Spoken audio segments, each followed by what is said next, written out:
Exercise 11.1 का question number 5 करने जा रहे हैं। क्या बोल रहा है भाई? क्वेश्चन नंबर 5 बोल रहा है कि एक सर्कल है जिसका रेडियस 21 सेंटीमीटर दे रखा है।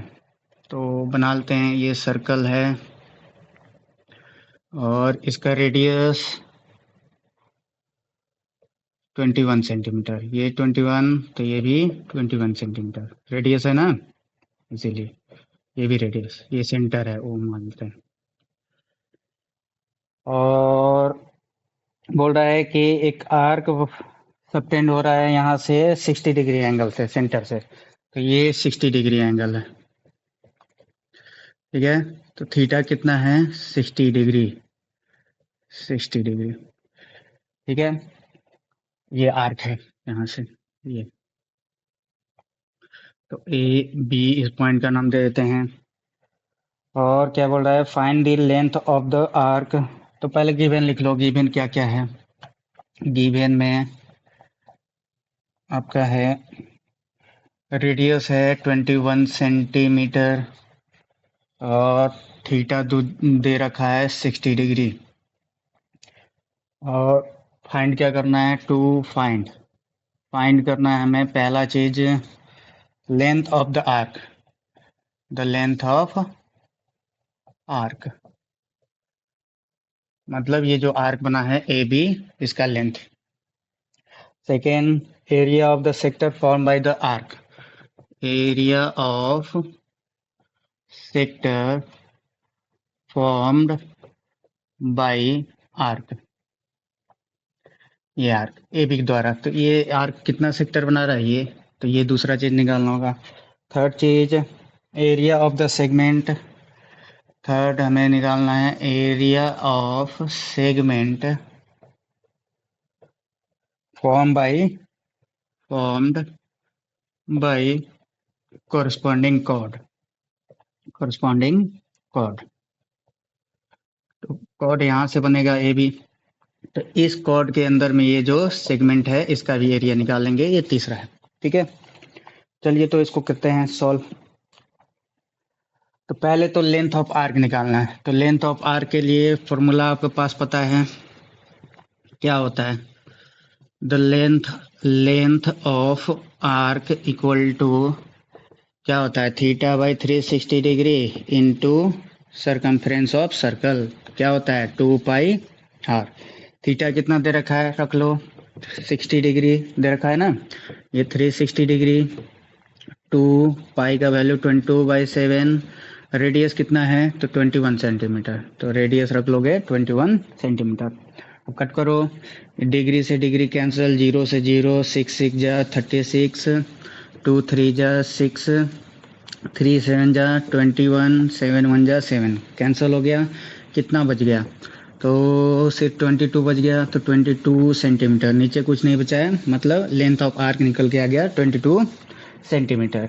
अब हमें सेक्टर निकालना है इस आर्क से। तो सेकेंड एरिया ऑफ सेक्टर का फॉर्मूला बताइए। तो एरिया ऑफ सेक्टर क्या होता है? तो theta by 360 degree into area of circle होता है ना, पाई आर स्क्वायर। तो रख लीजिए थीटा यहाँ पे वही है 60 डिग्री, ये 360 डिग्री हो जाएगा, और पाई का वैल्यू 22/7, रेडियस का स्क्वायर दे रखा है तो रेडियस 2 बार लिखना पड़ेगा। रेडियस कितना है? 21 सेंटीमीटर, तो 2 बार 21 सेंटीमीटर लिख दीजिए। कैंसिल करो वैसे ही, डिग्री से डिग्री, 0 से 0, 6 6 जा 36, और यहाँ पे 7 3 जा 21, यहाँ 3 2 जा 6, और ये 2 से 2 11 जा 22। समझ में आ गया? क्या बच गया? तो 11 बच गया, 21 बच गया, और 2 सेंटीमीटर, मतलब सेंटीमीटर का स्क्वायर। कितना हो जाएगा ये? तो ये हो जाएगा 21 1 जा 21, और मतलब 231, कितना आ जाएगा? 231 सेंटीमीटर स्क्वायर। तो ये सेकंड का समझ में आ गया, सही है ना? 21, हाँ 231 centimetre square. Area of sector भी निकल गया। अब चलिए तीसरे वाले में बात करते हैं। अब ये जो तीसरा है, थर्ड वाला है, याद रखना कि ये जो थर्ड है इसको आप लोग एग्जाम्पल 2 की तरह करिएगा, एग्जाम्पल 2, ठीक है।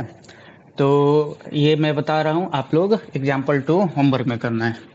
चलिए तो ध्यान दीजिएगा, थर्ड पार्ट करने जा रहे हैं। सेगमेंट का एरिया निकालना है हमें।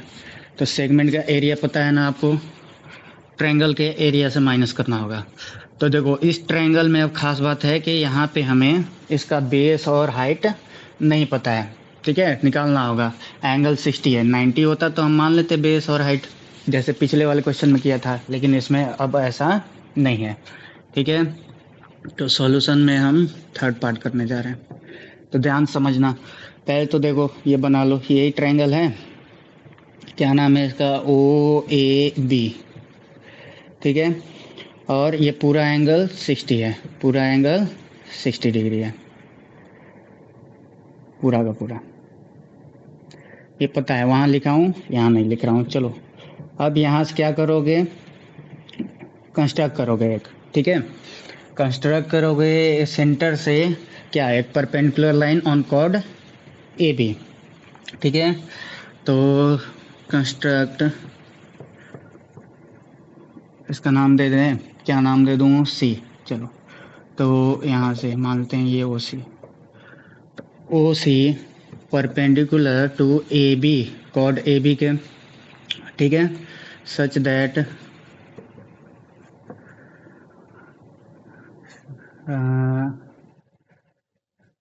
चलो इतना ही मान लो, ठीक है, AB, बस इतना। उसके बाद अब देखिए, अब यहाँ पे हमें आपको दो ट्रायंगल मिल रहा होगा, ठीक है। तो इन दोनों ट्रायंगल को हमें कॉन्ग्रुएंट प्रूव करना है। कॉन्ग्रुएंट क्यों प्रूव कर रहे हैं, कॉन्ग्रुएंट प्रूव करने से क्या होगा, तो ये एंगल इस एंगल के बराबर हो जाएगा, ठीक है, CPCT से। तो इसीलिए हमें इन दोनों को करना होगा, तभी ना हमें पता चलेगा एक में कितना एंगल है, क्योंकि राइट एंगल ट्रायंगल में हम ट्रिग्नोमेट्री लगाते हैं, तो हमें एक राइट ट्रायंगल में हमें कोई एक एंगल चाहिए, ठीक है। चलो तो ले लो इन triangle OCA and triangle OCB, ठीक है। इसमें देखो तो एक राइट एंगल है कंस्ट्रक्शन से, तो क्या बोलोगे, angle OCA equal to angle इधर का OCB कितना होगा, 90 डिग्री बाय कंस्ट्रक्शन। कंस्ट्रक्शन से आपने क्या किया था, OC परपेंडिकुलर किया था AB के, ड्रॉ, समझ में आ गया। चलो तो राइट एंगल मिल गया, राइट एंगल के सामने वाला देखो तो हाइपोटेनस होता है क्या, तो ये भी रेडियस है, ये भी रेडियस है ना। तो हम बोल सकते हैं हाइपोटेनस, इसका मतलब क्या नाम होगा, OA इक्वल टू OB, ठीक है। तो एक साइड OA OB के बराबर हो गया, तो equal radii of same circle, equal radii of same circle से, इतना तो समझ में आता है। चलो तो राइट एंगल मिल गया, हाइपोटेनस मिल गया, और हमें एक साइड चाहिए, तभी ना RHS से करोगे। तो देखो यहाँ पे ये कॉमन है क्या, OC दोनों में, तो लिख लो OC equal to OC common. तो अब किसी एक ट्रायंगल में पढ़ते हैं, राइट एंगल, ये हाइपोटेनस और ये एक साइड, तो RHS से इसमें भी पढ़ लो, राइट एंगल था, ये हाइपोटेनस था और ये साइड था, बल्कि ये साइड था OC। तो RHS से क्या हो जाएगा, दोनों ट्रायंगल कॉन्ग्रुएंट हो जाएगा, देयरफॉर OCA ट्रायंगल कॉन्ग्रुएंट हो गया ट्रायंगल OCB के by RHS congruence rule, RHS congruence rule से। अब जब ये हो गया तो देयरफॉर CPCT से ये एंगल इस एंगल के बराबर हो जाएगा, इसका करस्पॉन्डिंग पार्ट है, तो एंगल AOC, तो एंगल AOC किसके बराबर होगा, तो करस्पॉन्डिंग पार्ट देखना है। यहाँ देखो इसका थर्ड, फर्स्ट और सेकेंड ऐसे पढ़े थे ना, AOC, तो इसका भी third first second BOC, angle BOC के बराबर, ये तो चाहिए था, देखो BOC मतलब ये वाला एंगल इस एंगल के क्या हो गया, बराबर हो गया, बाई किससे, CPCT से। जब बराबर हो गया तो हम बोल सकते हैं देयरफॉर एंगल AOC या BOC आधा होगा किसके भाई, एंगल पूरा AOB के, और AOB ही तो थीटा था, तो कितना हो जाएगा, हाफ, ये कितना है 60 डिग्री, तो कितना हो जाएगा, कैंसिल हो गया 30, कितना डिग्री, 30 डिग्री। देयरफॉर एंगल हमें पता चल गया ए ओ सी या बी ओ सी कितना है 30 डिग्री है। समझ में आ गया। तो एक ट्रायंगल के अंदर हमने ये निकाल लिया कि ये 30 डिग्री है तो ये भी 30 डिग्री होगा। ठीक है। अब किसी एक ट्रायंगल का इस्तेमाल करेंगे। ठीक है। किसी एक ट्रायंगल का यूज करो और यूज करके क्या बताना है आपको, ये हमें बताना है और ये बेस। ठीक है। समझ में आ गया। अच्छा एक चीज और लिख लेना कि जब है तो ए सी इक्वल टू बी सी हो जाएगा। ऑल्सो क्या लिखोगे ए सी इक्वल टू बी सी, ये भी सी पी सी टी से। दोनों ट्रायंगल अब देखो दोनों ट्रायंगल कॉन्ग्रुएंट हो गए हैं तो ये साइड इस साइड के बराबर होगा ना। इसमें पढ़ लो ए सी कहाँ है कॉन्ग्रुएंट ए सी, तो इसमें बी सी मिल रहा है साइड, तो सी पी सी टी से हुआ है। जब दो ट्रायंगल कॉन्ग्रुएंट हो जाते हैं तो उसके करस्पॉन्डिंग पार्ट भी क्या हो जाते हैं इक्वल। तो अब ए सी निकाल के हमें पूरा बी सी बी ए भी निकालना होगा तो डबल कर देंगे ए सी का, दोनों तो बराबर है, इसका जितना वैल्यू आएगा इसका भी उतना ही आएगा। समझ में आ गया। चलिए तो इसको मिटा रहा हूँ, यहीं देखते चलो।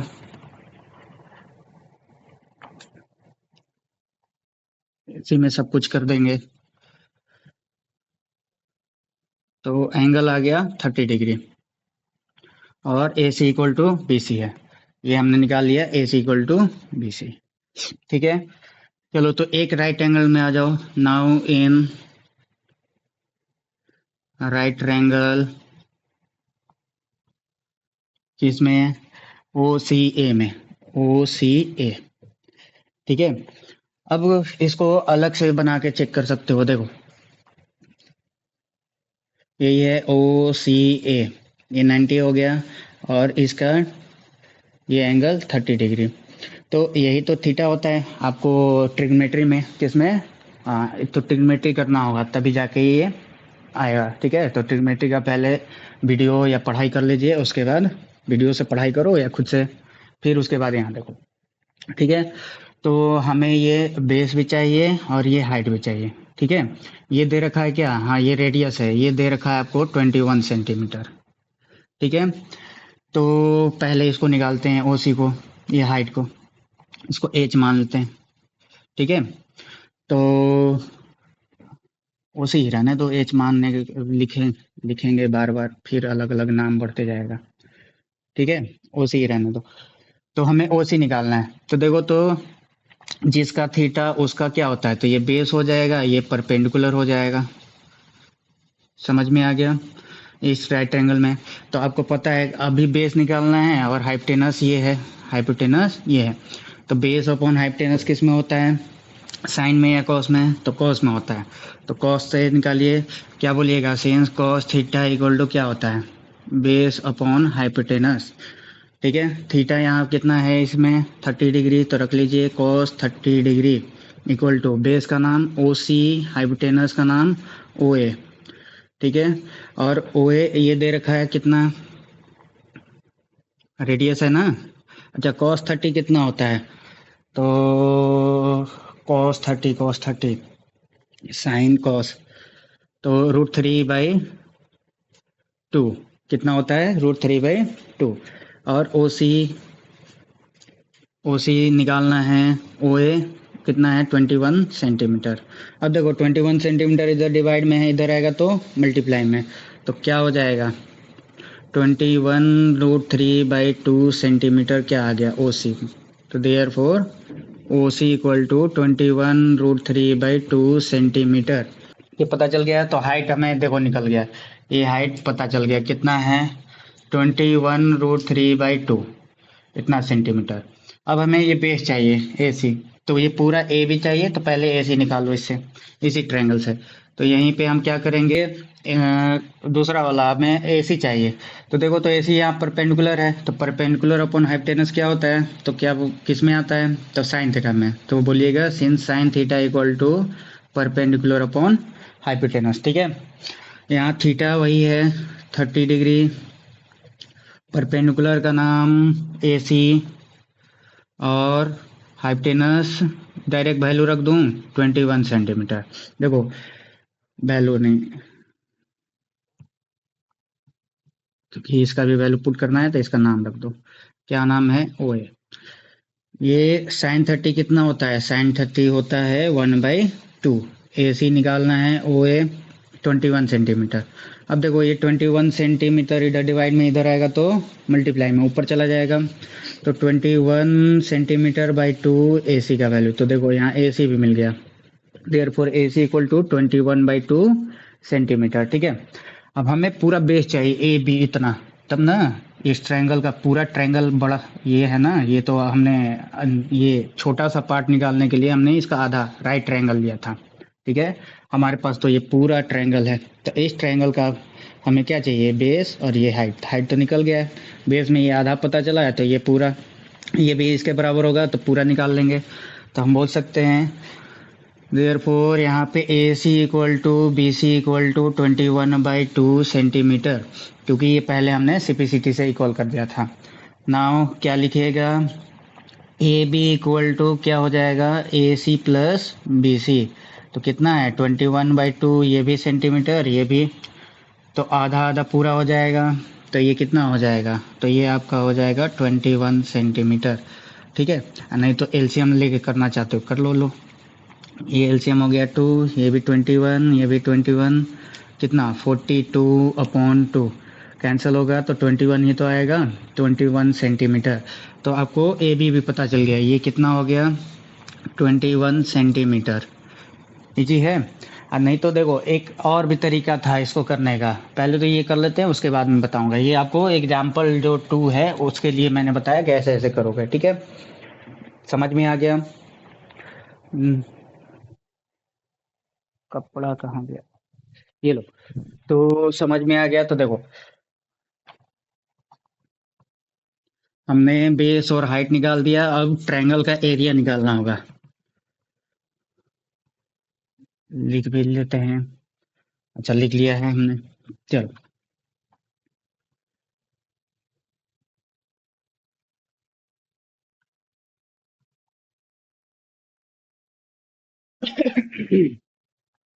तो एरिया ऑफ ट्रायंगल क्या हो जाएगा, ओ ए बी, ट्रायंगल का एरिया हाफ इंटू बेस का नाम क्या नाम है, ए बी, और हाइट क्या है, ओ सी, सीधा सीधा हाइट होता है ओ सी। तो क्या हो जाएगा 1/2, ए बी कितना है 21 सेंटीमीटर, और हाइट कितना है 21√3/2 सेंटीमीटर। ठीक है, अब जितना आया उसको लिख लो, 21 × 21√3 डिवाइडेड बाई ये 2×2 = 4, कुछ कैंसिल तो नहीं हो रहा है, तो जैसा है वैसा लिखो, इतना सेंटीमीटर स्क्वायर। ओके, अब बात करते हैं अगले, हमें क्या निकालना था, एरिया ऑफ सेगमेंट ना। तो आपको पता है एरिया ऑफ सेगमेंट का फॉर्मूला मतलब किस तरीके से निकालेंगे, तो एरिया ऑफ ये सेक्टर है, तो एरिया ऑफ सेक्टर माइनस क्या कर दीजिएगा, ये ट्रायंगल का एरिया, एरिया ऑफ ट्रायंगल, क्या नाम है इसका, ओ ए बी। ठीक है, एरिया ऑफ सेक्टर शायद निकाल रखा था आपने, एरिया ऑफ सेक्टर कितना निकाला था, मैं तो भूल गया, फिर से देख लो। क्या कर लेंगे इसमें, θ/360 डिग्री इंटू πr² हो जाएगा, minus area of triangle O A B half in, अच्छा ये निकाल रखा है यहाँ पे, ये कितना है 21 × 21√3/4 सेंटीमीटर स्क्वायर। ठीक है, यहाँ पे थीटा कितना था 60 था ना पूरा सेक्टर के लिए, तो 60/360 इंटू पाई का वैल्यू 22/7, रेडियस 21 तो इतना स्क्वायर में से ये 21 × 21√3/4 सेंटीमीटर स्क्वायर। इसको कैंसिल कर लो, डिग्री कैंसिल, 0 6 6 जा 36, और कुछ कैंसिल हो रहा है, इसको काट लो, 3 2 जा 6, 11 2 जा 22। ठीक है, अब देखो इसको सिंपल सॉल्व करने के लिए दोनों में 21 मल्टीप्लाई में है, कॉमन कर लो 21 × 21। ठीक है, यहाँ क्या बच जाएगा, तो ऊपर में 11, नीचे में ये 7 और 3, 7 3 जा 21, ठीक है, माइनस ये 21 इंटू 21 बाहर ही निकल गया तो √3/4, ठीक है, सेंटीमीटर स्क्वायर। 21 का स्क्वायर कितना हो जाएगा, 21 42 मतलब 441, कितना होता है 441, ठीक है। तो लिख लो 441 और 11/21 माइनस √3/4, समझ में आ गया। इतना सेंटीमीटर स्क्वायर, या तो इतना छोड़ दो, नहीं तो आगे सॉल्व करना है तो एलसीएम लेकर सॉल्व करो, ठीक है। देखो एक तो ये तरीके से हमने निकाल लिया, एक और क्या था, तो इसमें सिर्फ इसमें है, ठीक है। अब एरिया ऑफ ट्रायंगल हम जैसे निकाल रहे हैं वैसे ही हमें ये बेस चाहिए था ना, तो बेस नहीं पता था, हाइट भी नहीं पता था, तो कोई बात नहीं। तो देखिए दूसरा तरीका क्या है एरिया ऑफ ट्रायंगल निकालने का, ख़त्म हो गया, ये यहीं तक करना था, बस एक्स्ट्रा बता रहा हूँ आपको इस क्वेश्चन में, एक्स्ट्रा समझिए। तो ध्यान दीजिएगा इसमें, इजी तरीके से, इतना लंबा खींचने की ज़रूरत भी नहीं थी, इजीली बनता। जब एंगल 60 दिया रहा है, जब कितना एंगल दिया रहा है 60 डिग्री, तो मान लो कि एक ट्रायंगल है, ये एंगल 60 है, ठीक है, ये दे रखा था ना। अब यहाँ देखो तो आपको नहीं लग रहा है O equal to O B था, क्योंकि ये दोनों रेडियस थे। तो इस ट्रायंगल में, in triangle O A B क्या होगा, O A equal to O B, equal radii है भाई ऑफ सेम सर्कल। तो अब जब ये हो जाएगा तो देखो आपको ये पता है, 9 क्लास में पढ़ रखा है कि अगर दो साइड इक्वल हो तो उन्हें आइसोसेलेस ट्रायंगल बोलते हैं। आइसोसेलेस ट्रायंगल ये हो गया, तो साइड के अपोजिट में जो एंगल होते हैं वो इक्वल हो जाते हैं कि नहीं होते हैं, होते हैं। तो ओ ए के साइड में कौन सा एंगल है, एंगल बी है, और ओ बी साइड के अपोजिट कौन सा एंगल है, एंगल ए है, ये दोनों हो जाएगा। तो क्या बोलोगे, एंगल्स अपोजिट टू, किसके अपोजिट हैं, इक्वल साइड्स के, तब ये दोनों एंगल भी आपस में क्या हो जाते हैं, इक्वल हो जाते हैं, आर इक्वल, ठीक है।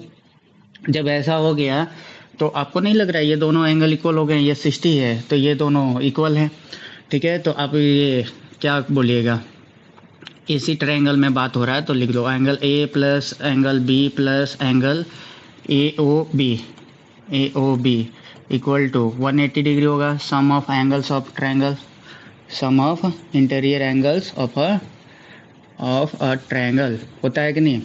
तो देखो angle A angle B equal है, तो यहाँ पे एंगल बी को भी एंगल ए लिख सकते हैं, इक्वल है ना, या एंगल ए को बी लिख दो, दोनों एक ही चीज़ें हैं। ये 60 है, ये 180 है, ये 60 इधर प्लस में, इधर जाएगा तो माइनस में, तो इधर two angle A equal to 180 minus 60 degree कितना हो जाएगा, ये 120। तो इधर 2 मल्टीप्लाई में इधर जाएगा डिवाइड में, तो एंगल ए कितना निकल के आ जाएगा 120/2, कैंसिल होके 60 डिग्री। देयरफॉर एंगल ए कितना आ गया 60 डिग्री। अब आपको पता है एंगल ए और एंगल बी बराबर हैं, तो ये दोनों क्या हो जाएगा, angle A equal to angle B equal to 60 degree, मतलब ये भी 60 हो गया, ये भी 60 हो गया। तो देयरफॉर क्या बोलोगे, therefore triangle O A B is an equilateral triangle, equilateral